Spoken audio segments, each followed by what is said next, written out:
আসসালামু আলাইকুম। আজকে আমরা সলভ করব নিউটনীয় বলবিদ্যা বরিশাল বোর্ড 2024। তো উদ্দীপকে বলা আছে 0.5 কেজি ভরের কোনো বস্তুকে 80 সেন্টিমিটার লম্বা একটি সুতার সাহায্যে আনুভূমিক বৃত্তাকার পথে ঘোরানো হচ্ছে। বস্তুটি স্থির অবস্থা থেকে সমকৌণিক ত্বরণে ঘোরা আরম্ভ করে 2 মিনিট পর থেকে প্রতি মিনিটে 120 বার ঘুরছে। তো প্রথম প্রশ্নে বলা আছে 2 মিনিট পর বস্তুটির ওপর কি পরিমাণ টর্ক ক্রিয়া করে তার মান নির্ণয় করো।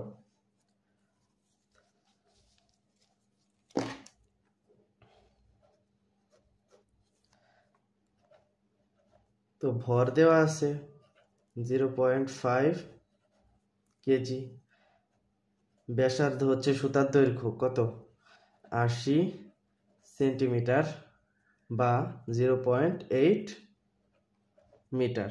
বলা আছে যে 2 মিনিট পর থেকে মিনিটে 120 বার ঘোরে, সেহেতু n এর মান 120।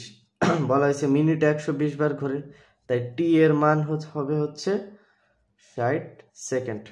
এখন বলা হয়েছে যে 2 মিনিট পর থেকে 120 বার ঘোরা আরম্ভ করে, সেহেতু t প্রাইম হচ্ছে কি 120 সেকেন্ড। এই t প্রাইম আমাদের প্রয়োজন কৌণিক ত্বরণ বের করার ক্ষেত্রে। তো এখন আমাদের লাগবে কি ওমেগা। ওমেগার সূত্র হচ্ছে 2πn ডিভাইডেড t। আমরা মান বসাই, 2 গুণ 3.1416 ইন্টু 120 ডিভাইডেড 60। আমরা যদি এটা ক্যালকুলেট করি, 2 গুণ 3.1416 120 ডিভাইডেড,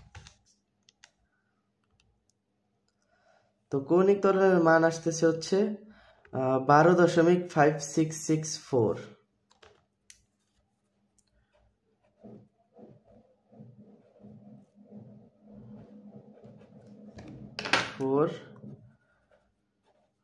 পার সেকেন্ড। তো এখন আমাদের যা যা দরকার সবই পেয়ে গেছি। তো টর্ক বা টাও নির্ণয় করার সূত্র হচ্ছে আই আলফা। তো এই সুতার সাহায্যে আনুভূমিক তলে ঘোরানো কোনো বস্তুর জড়তার ভ্রামক নির্ণয় করার ক্ষেত্রে সূত্র বসে হচ্ছে এম আর স্কোয়ার, আর কৌণিক ত্বরণ নির্ণয়ের সূত্র হচ্ছে omega minus omega not divided T prime.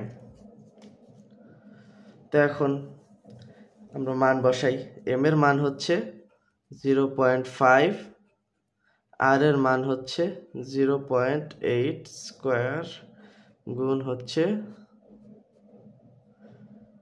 12.5664 minus 0। এই ওমেগা নট 0 কারণ বস্তুটি স্থির অবস্থা থেকে ঘোরা আরম্ভ করে, আর টি প্রাইম যেহেতু এই যে বেগ, এই বেগ প্রাপ্ত হয় 2 মিনিটে, তাই টি প্রাইম হবে কত 120 সেকেন্ড। 120 সেকেন্ড। এখন আমরা ক্যালকুলেট করি, 0.5 গুণ 0.8 স্কোয়ার গুণ 12.56664 ভাগ 120। তো টর্ক আসতেছে হচ্ছে 0.0335 নিউটন মিটার। অর্থাৎ 2 মিনিট পরে বস্তুটির ওপর টর্কের পরিমাণ কত 0.0335 নিউটন মিটার। আমরা পরের প্রশ্নে যাই। পরের প্রশ্নে বলা আছে বস্তুটির ওপর টানের মান যদি পূর্বের টানের 3 গুণ করা হয় তবে কৌণিক বেগের কি পরিবর্তন হবে, গাণিতিক বিশ্লেষণ করো। বলা হয়েছে যে বস্তুর ওপর টানের মান, সুতার যে টান, ওই টানের মান যদি পূর্বের টানের 3 গুণ করা হয় তাহলে কৌণিক বেগের কি পরিবর্তন হবে। তো এই ক্ষেত্রে আমাদের লাগবে হচ্ছে পূর্বের টান হচ্ছে কি, টান অলওয়েজ টি দ্বারা প্রকাশ করা হয়। পূর্বের টান হবে T is equals to M R omega square. এবং পরবর্তী টান কত হবে যখন 3 গুণ বাড়ানো হবে, তখন টি প্রাইম ইজ ইকুয়ালস টু কি M R omega prime square. এখন আমরা সমীকরণের মাধ্যমে সমাধান করি।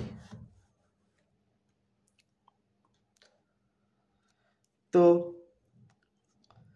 পরের টান যদি টি প্রাইম হয় এবং পূর্বের টান যদি টি হয়, বলা হয়েছে যে পূর্বের টান যদি 3 গুণ করা হয় তাহলে এই জায়গায় আসবে কি 3t। তো এখন আমরা মান বসাই।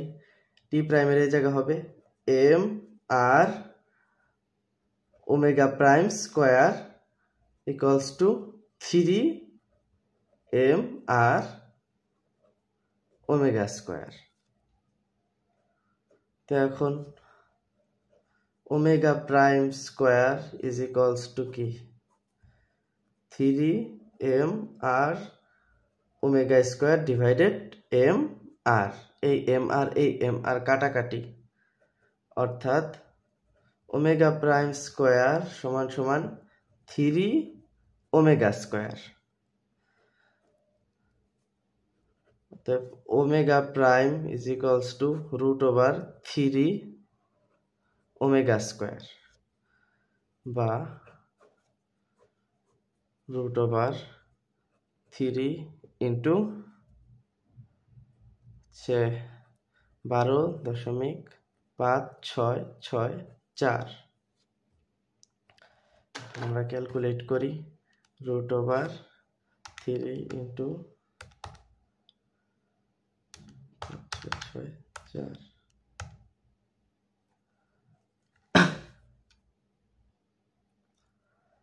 অর্থাৎ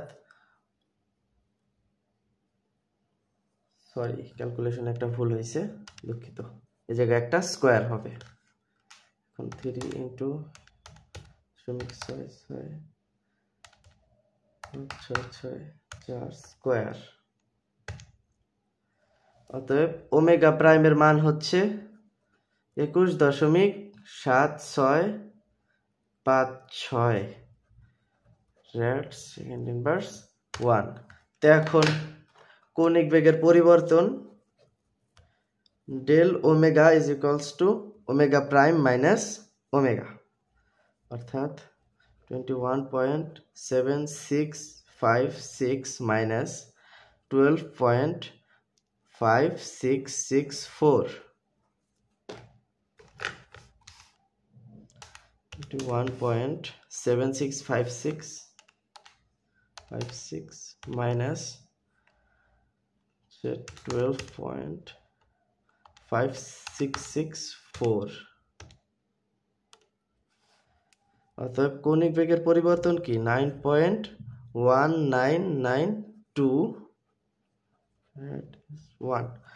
অর্থাৎ আমরা এই জায়গায় বলতে পারি যে ঘূর্ণন সংখ্যা, এই জায়গায় বলা হয়েছে যে যদি বস্তুটির ওপর টানের মান যদি পূর্বের টানের 3 গুণ করা হয়, অর্থাৎ বস্তুটির ওপর টানের মান যদি পূর্বের টানের 3 গুণ করা হয় তাহলে কৌণিক বেগের মান 9.1992 রেড পার সেকেন্ড 1 বৃদ্ধি পাবে, অর্থাৎ কৌণিক বেগ এতটুকু বৃদ্ধি পাবে। আশা করি সবাই বুঝতে পারছেন।